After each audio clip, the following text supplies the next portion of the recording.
Superuser Project Dial. Hi everyone, today we are going to be taking a look at Pi-hole.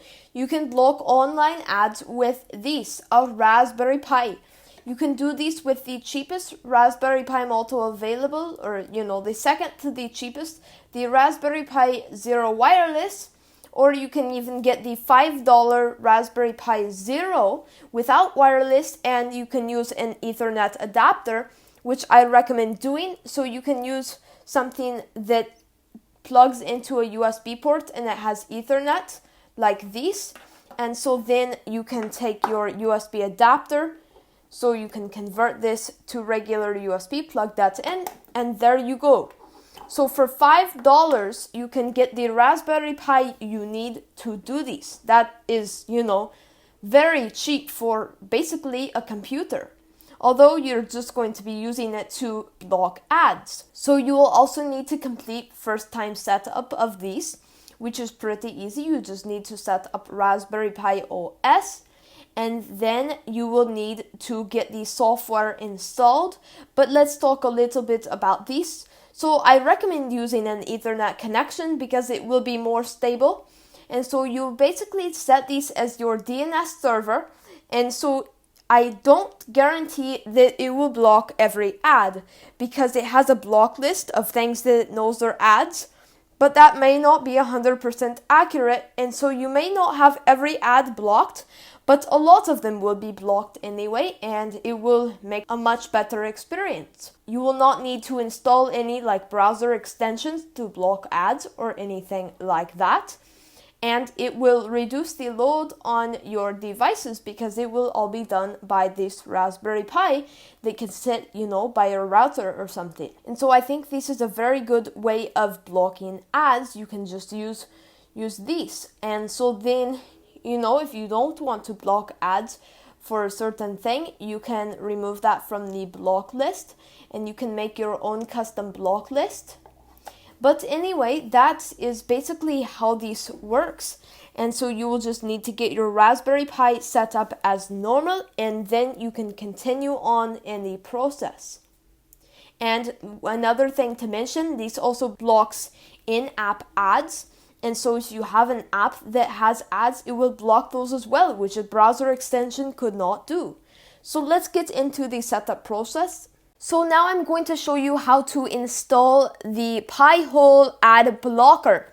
So first thing that you want to do is copy these commands, and I have them right here, but I'm going to put them right in the description, and I'll put links to this stuff as well. But you want to copy those and paste them right here. Okay, so we are to this screen right now. And so we press enter again. And so now you need to assign a static IP address. So what I would do is plug in the Ethernet cable. If you are using that method, I recommend doing that. So you get a stable connection, and now you go to yes. And so now it will set a static IP address. So then you will not have the IP changing. And then you want to select the upstream DNS provider.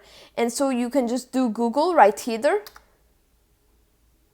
And then you want to select a list right here. And we just have one, so we want that to be selected. And it is by default, so we can just press enter. But let me talk a little bit about what this is.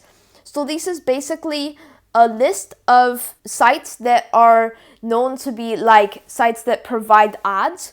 And so this, you can make your own list or something, but this basically keeps a list of all the addresses that are used to provide ads, and so it will block those. So basically when a device requests that address, this won't tell it what the IP address is, because basically, it's in a regular website form, and then it will ask the DNS server what the IP address is, but if that doesn't respond, then it won't be able to do it unless it has another backup DNS, which we don't want.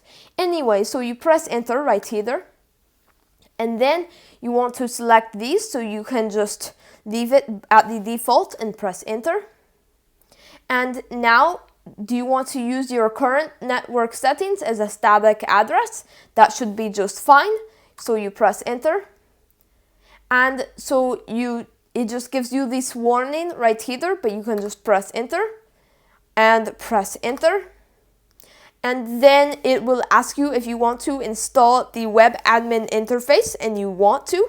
So you just press enter again.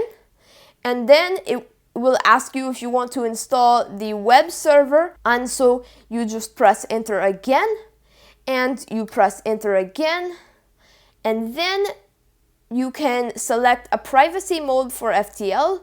So basically, I think this is in the web interface. It will basically, show you like the details of, what it has been blocking. So you can do show everything, hide domains in client or anonymous mode. I'm just going to leave it at the default right now, which is show everything.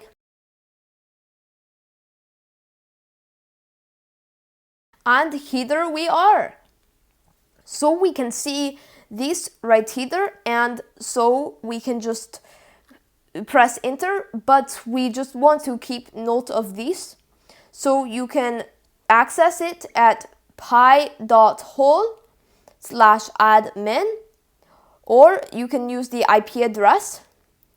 And so we're just going to press enter right here, and we're done. So now we can close the terminal window, and we have Pi-hole installed.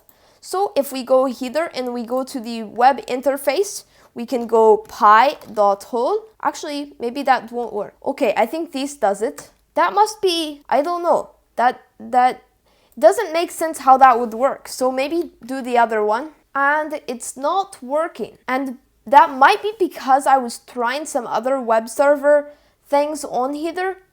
So I'm just going to try a fresh install of Raspberry Pi OS and set everything up again. So I recommend using the fresh install, because if you have any other networking things that you have set up, it might not work properly. So I'll go do that and I'll be back. So I actually decided to use Ubuntu Multi because I recently recorded a review on it. But anyway, I have Pi-hole installed right here. And so if we go to the web interface, like that, we should get the Pi-hole thing right here. Okay, so we don't have any usage yet because I haven't added any devices to here, but we can see some stats in the web interface. So we can see the temperature of the Pi and the load and memory usage.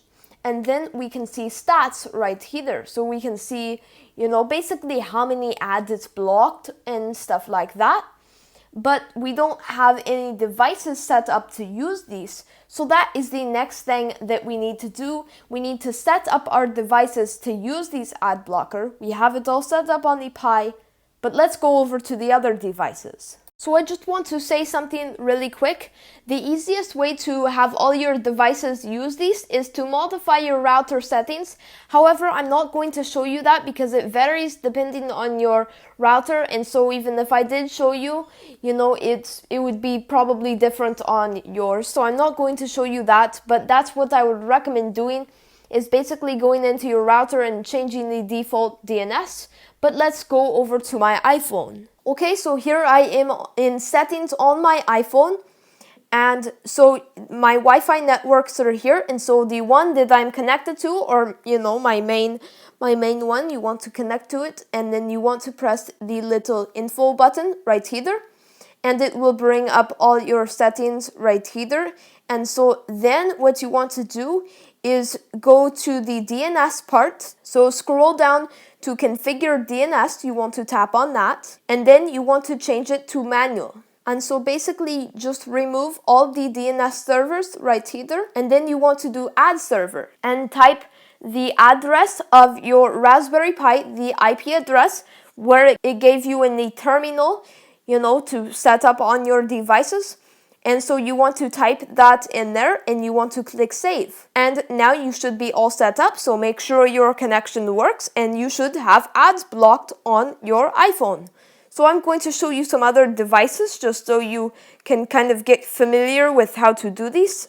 So here I am on my MacBook and I wanted to show you the process on here. This is running Catalina. It is a bit different for Big Sur, but basically you want to click on your Wi-Fi icon and click Open Network Preference and you click Advanced. Then you go to DNS at the top and you click the plus button and then you want to type in your IP address of your Pi. And so now you want to click OK and you're done. You can close these. I guess you have to apply it right here. Now you're done. So that was pretty easy. And when you connect to a different network, it will go back to the other settings. But you just want to do it on your home network. If you do it on other networks, it will not work because it's just a local thing. So everyone, I hope you enjoyed this video and I hope it helps you avoid ads. And if you enjoyed it and if it helped you out, make sure you leave a like, and if you're new here, subscribe to the channel. And until next time, it's Fortnon Kiwi from Superuser Project.io.